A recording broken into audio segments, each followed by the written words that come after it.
Un seul titre pour cette édition, le cœur de la capitale burkinabé a été touché vendredi dernier. Les visites de solidarité et de compassion s'égrènent. Fidèles téléspectateurs, bonsoir. Ravi de vous retrouver une fois de plus. Vendredi 2 mars 2018, il est environ 10 heures. Des coups de feu se font entendre, de la fumée s'élève. La panique s'installe, des terroristes ont attaqué l'état-major général des armées et l'ambassade de France. Le bilan est lourd, 8 morts côté forces de défense et de sécurité, 8 morts côté terroristes. Après que le calme soit revenu au lendemain de la bataille, le Premier ministre Paul Kabatieba est allé sur les deux principales scènes du crime, l'état-major général des armées et l'ambassade de France. De là, il s'est rendu au chevet des blessés de l'attaque en soins à l'hôpital Yalgado Ouedraogo, au centre avancé du camp Guillaume, et à l'hôpital Blaise Compaoré. Le reportage de Dieudonné Komsaga et Yasmina Djigimde. Ouagadougou a été de nouveau la cible d'attaques terroristes et cette fois-ci en plein cœur de l'armée, notamment l'état-major général des armées et l'ambassade de France. 24 heures après l'attaque, l'état-major a un regard sombre, les vitres cassées, les fenêtres calcinées, les pare-brises des voitures brisées, les vitres des immeubles mitoyens ont également subi le même sort. De l'intérieur, nous n'avions pas été autorisés à prendre les images, mais le Premier ministre parle de scènes apocalyptiques. De voir ce matin, en visitant le siège de l'état-major de nos armées. Ce que j'ai vu ici, ce sont vraiment des scènes apocalyptiques. Et je voudrais, dans un premier temps, m'incliner devant la mémoire de nos braves soldats qui sont tombés au combat pour la défense de la patrie, pour la défense de la liberté, pour la défense de la démocratie. Ils sont tombés les armes à la main. Et je voudrais également présenter mes condoléances et la compassion du gouvernement et de la nation à leurs familles.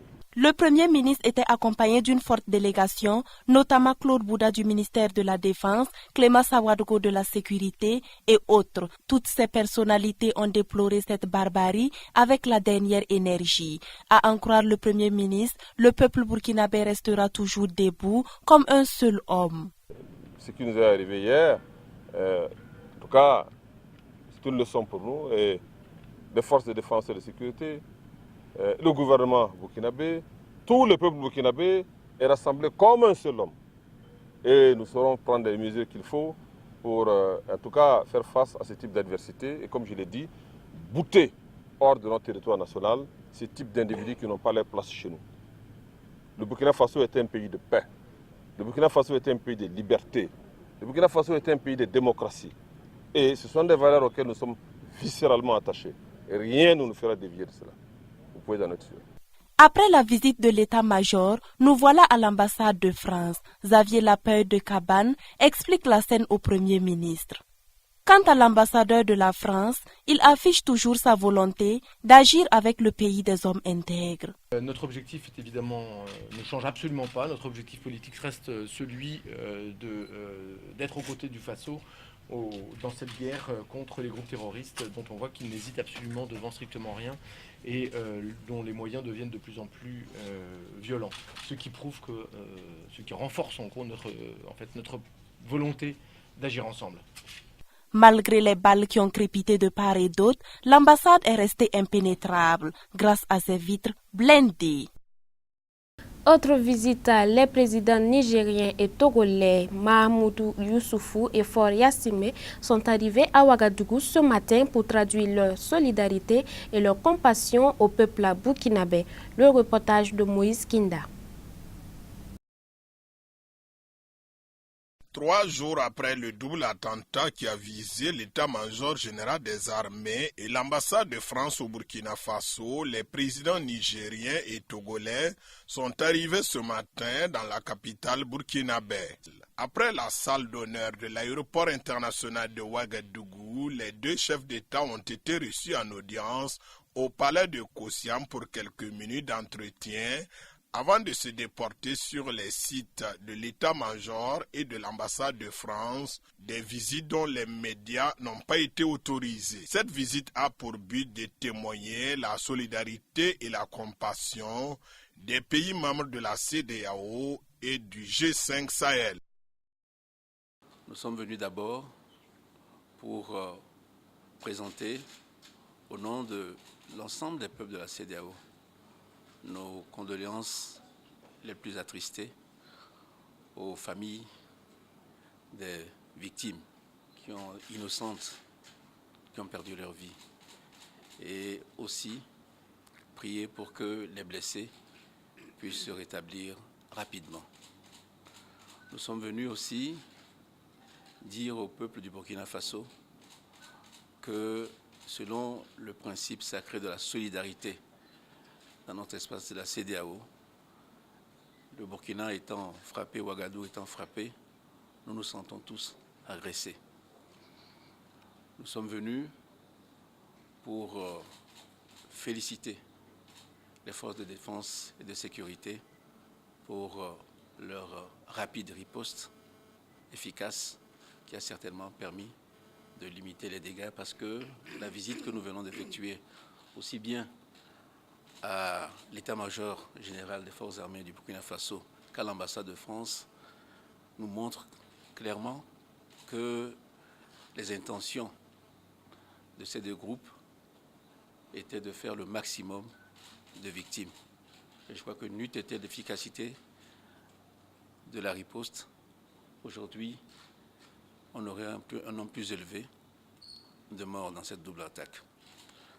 Nous sommes enfin venus pour condamner de façon vigoureuse et ferme ces actes terroristes qui, depuis quelques années, sévissent dans notre sous-région. Monsieur le Président, je suis également venu vous dire toute ma sympathie et vous soutenir le gouvernement du Burkina Faso et le peuple burkinabé et vous assurer de notre soutien. Si vous êtes dans le malheur, nous le sommes aussi. Le terrorisme est un phénomène international qui frappe n'importe où, n'importe quand. Aujourd'hui, c'est Ouaga, demain, ça pourrait être une autre ville. Donc, nous devons tout faire pour renforcer la coopération, car seul, on ne peut pas combattre le terrorisme. C'est ensemble que nous pouvons défaire définitivement ces malfaiteurs. Je vous remercie. Quand nous avions appris la nouvelle de ce double attentat au Niger, nous avons été très fortement choqués. Et quand j'ai contacté également mes collègues des autres pays du G5 Sahel, ils m'ont fait part de leur émotion. Le Burkina Faso, comme vous le savez, est membre du G5 Sahel. La France, dont l'ambassade a été attaquée, est un pays allié. Il est donc tout à fait naturel que nous fassions le déplacement de Ouagadougou pour présenter nos condoléances à mon frère et ami, le président Roch Christian Kaboré, au peuple et au gouvernement du Burkina, aux familles des personnes décédées, et en même temps exprimer notre souhait de prompt rétablissement aux personnes qui ont été blessées. Je voudrais aussi profiter de la présente occasion pour avoir une pensée pour les alliés qui payent un lourd tribut dans ce combat que nous menons côte à côte contre le terrorisme, et en particulier parmi les alliés, la France, dont l'ambassade a été attaquée. En même temps, pour dire que nous savons que les terroristes et leurs complices cherchent à défaire notre alliance. Parce qu'on les entend souvent dire de nos alliés qu'ils sont des forces étrangères. Pour nous, ce n'est pas des forces étrangères, c'est des forces alliées qui combattent pour la même cause que nous. Donc nous ne tomberons pas dans le piège de ces terroristes et de leurs complices qui présentent la contribution apportée par nos alliés comme une présence étrangère dans nos pays. Nous renforcerons donc nos capacités avec nos alliés, nos capacités opérationnelles, nos capacités de renseignement et je suis sûr qu'avec cette mutualisation, nous allons non seulement vaincre le terrorisme sur le plan militaire, mais aussi nous allons créer les conditions du développement économique et social de l'ensemble des pays du Sahel. En tout cas, c'est dans cette perspective que nous avons mis en place la force conjointe du G5 Sahel qui travaille étroitement avec la force Barkhane et qui travaille également en collaboration avec la MINUSMA. C'est également dans cette perspective que le G5 Sahel a conçu un plan d'investissement prioritaire qui a pour objectif le renforcement de la gouvernance dans les pays du G5 Sahel, la réalisation des infrastructures, la résilience des populations et le développement humain, surtout dans les zones fragiles qui sont soumises à la violence du terrorisme. Encore une nouvelle fois, Monsieur le Président, toutes mes condoléances et toute notre solidarité, la solidarité de l'ensemble des peuples du Sahel à l'endroit du peuple burkinabé. Je vous remercie. Roch-Marc Christian Kaboré, président du Faso, a remercié ses visiteurs, le président togolais venu au nom de la CEDEAO et le président nigérien qui est venu au nom du G5 Sahel pour cette sympathie et de compassion manifestée à l'égard du peuple burkinabé. Aucun sacrifice ne sera de trop pour la défense de notre patrie. C'est vrai, les événements récents ont certainement ébranlé le peuple burkinabé, mais je dois pouvoir vous rassurer que le peuple burkinabé restera debout et que nous arriverons au bout du terrorisme, quels que soient les sacrifices que nous devons consentir. Parce que c'est un devoir sacré pour nous de défendre la patrie et la République. Je voudrais en tout cas demander à deux chefs d'État qui sont là de traduire toute notre connaissance, aussi bien à tous les chefs d'État de la CEDEAO qu'à ceux du G5 Sahel, et pour cette marque en tout cas de sympathie, cette marque d'attention qui est portée à notre peuple. Il a ensuite souhaité un bon retour dans leur pays respectifs au nom du peuple burkinabé.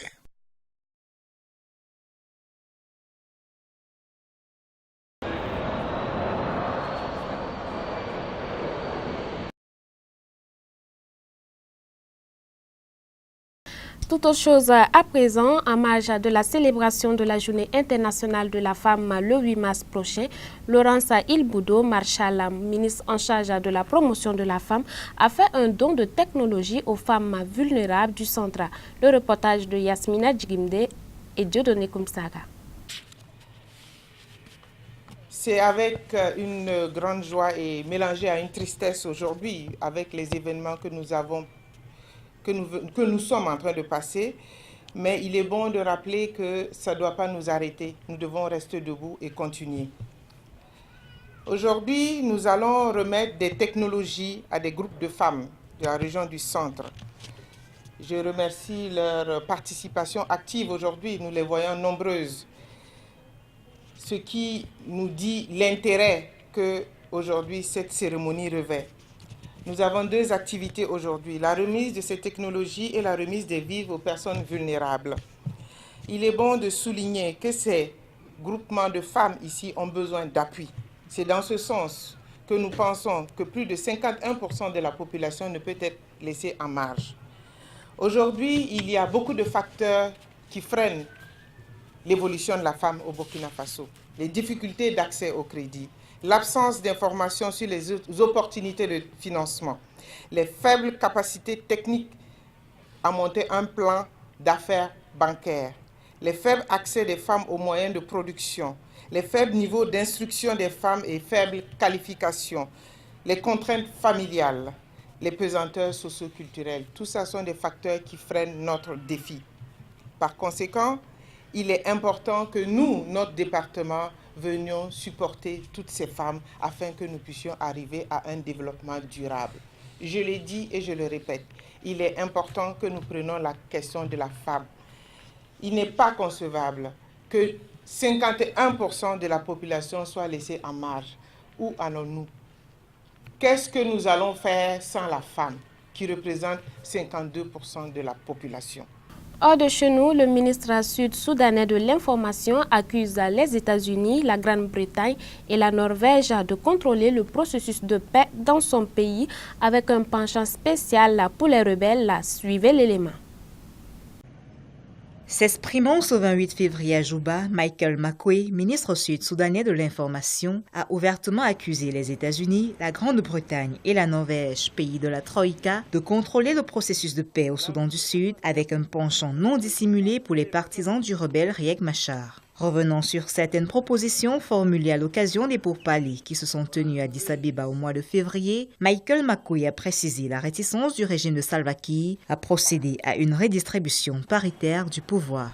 Le Soudan du Sud n'est pas un cas d'essai où vous apportez n'importe quel principe pour le tester. Le Soudan du Sud n'est pas une entreprise. Le partage du pouvoir est de 51 contre 49%. Le Soudan du Sud est un État souverain et il a le droit de tabler lui-même sur ses problèmes.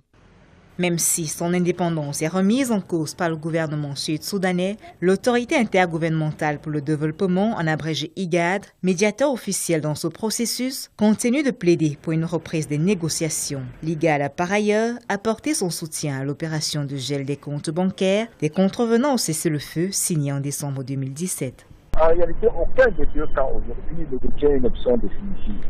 Il y a un extrémisme extraordinaire dans les deux camps, mais qui, je vous le dis aujourd'hui, est en train d'être battu en brèche par la menace qui vient de l'étranger, qui vient principalement de Washington, en utilisant les deux principales puissances régionales, Érythrée et Éthiopie, effectivement comme levier d'action.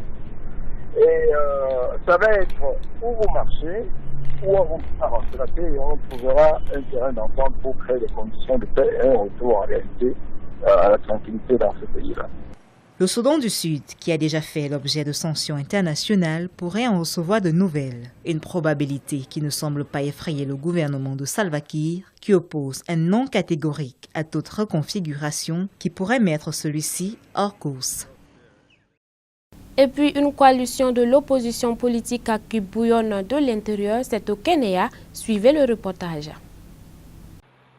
Au Kenya, la National Super Alliance, la coalition de l'opposition, connaît des remous internes depuis la prestation de serment parallèle de Raila Odinga. Lors de sa prestation de serment en qualité de président du peuple, le 30 janvier 2018, plusieurs cadres de cette coalition, notamment Kalonzo Musyoka, avaient boudé la cérémonie à Uhuru Park, considérant qu'elle n'avait aucune valeur politique. Et s'agissant du projet d'une nouvelle élection présidentielle avant la fin de l'année 2018, projet suggéré par Raila Odinga, le chef du Congrès national de l'Amani, Musalia Mudavadi, le qualifie d'impossible. Il invite ses collaborateurs à se concentrer pour la prochaine échéance présidentielle prévue en 2022. Sur le plan purement sociologique, les querelles tribales se sont battues.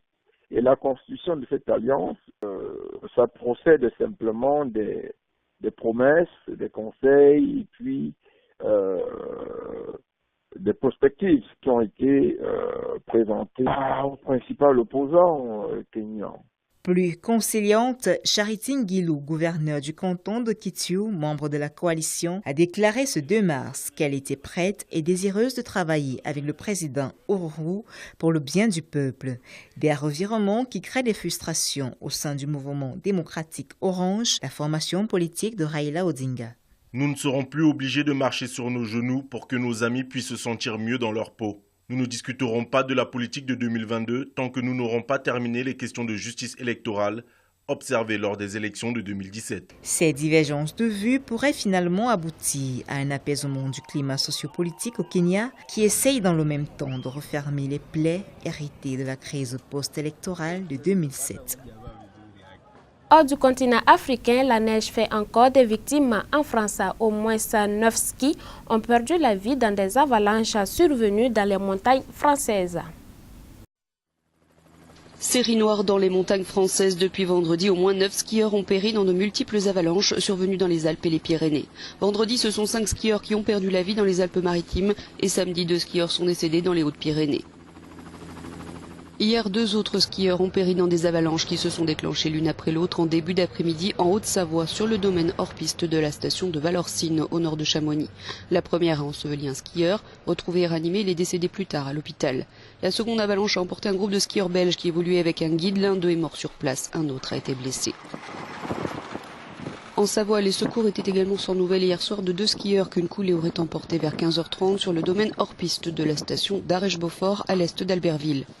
Près de la frontière suisse à Samoins, c'est un randonneur qui est toujours porté disparu. Après avoir été emporté par une avalanche, sa femme a été retrouvée légèrement blessée.